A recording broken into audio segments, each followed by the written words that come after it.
Welcome to Shorthand Dictation Practice. Today's dictation, Shorthand Transcriptions, by Sir Kailash Chandra. Transcription number 4 at 140 words per minute.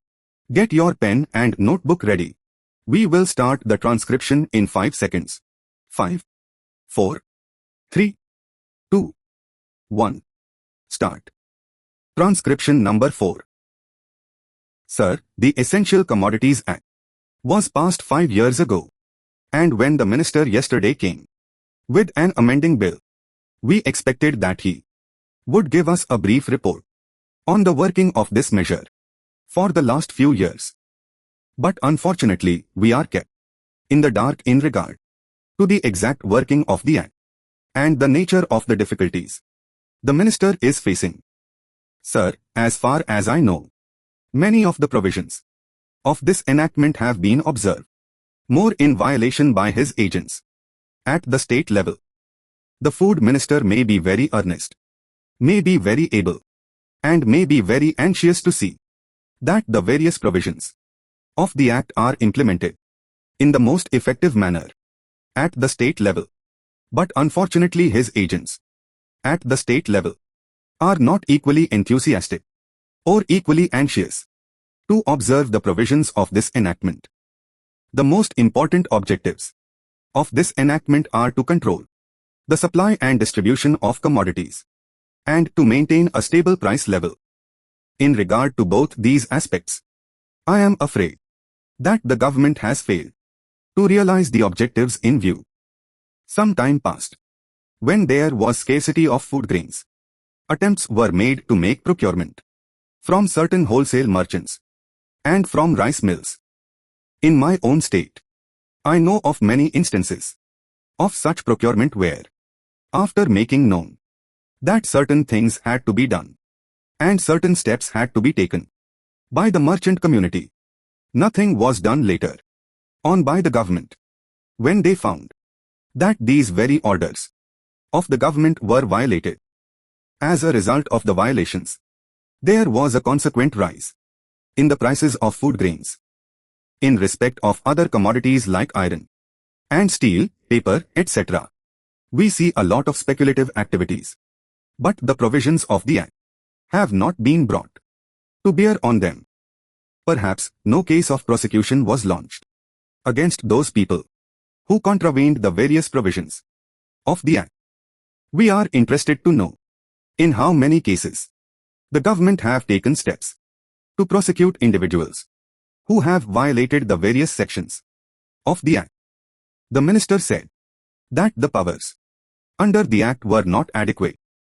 We sympathize with the food minister, but I want to know what action has been taken in this regard by the various state governments.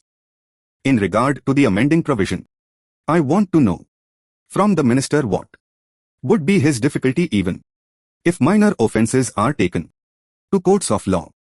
For instance, the Motor Vehicles Act deals with various offences, both major and minor, and various minor offences under the Act are taken to courts, and people are prosecuted.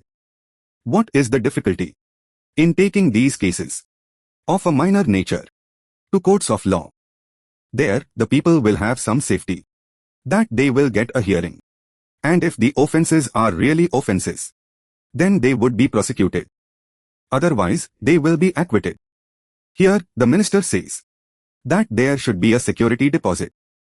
If there is a violation of a particular provision of the enactment, then the executive authority will have the power either to confiscate a part of the amount or the whole of the amount.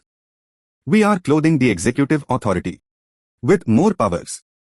I do not grudge giving powers to the executive authority, provided they are used properly and effectively, and in a most fair manner.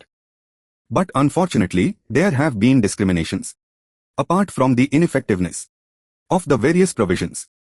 Wherever these provisions were used, there had been discriminatory use of these provisions against a few or in favor of a few. Normally, when officers are clothed with more powers, there is large scope for corruption. I feel that it would be desirable to avoid such malpractices and it would be desirable. I think that even for minor offenses the parties should have a chance to defend their actions. I do not think that this problem of dealing with minor offenses will become complex or complicated in any way if we take them to courts of law. I want a reply from the minister in what way he is suffering from a handicap in dealing with minor offenses or offenses of a technical nature. The Home member made the point that even if this thing was acceptable to the House, he did not know what amount would be demanded as security. So, the minister should tell us what amount is normally expected from a licensee in all cases, and what the offenses are which are of a technical or minor nature, which he has in view. We are not told which are major offenses and which are minor offenses. Clarifications on these points are necessary. I wish that the Act, which came into effect long ago, was implemented properly. I know that the minister here is very earnest in implementing it, but his colleagues at the state level and at the central level are disappointing him. Complex, complicated, difficult. Handicap obstruction. Licensee, a person who has been granted a license.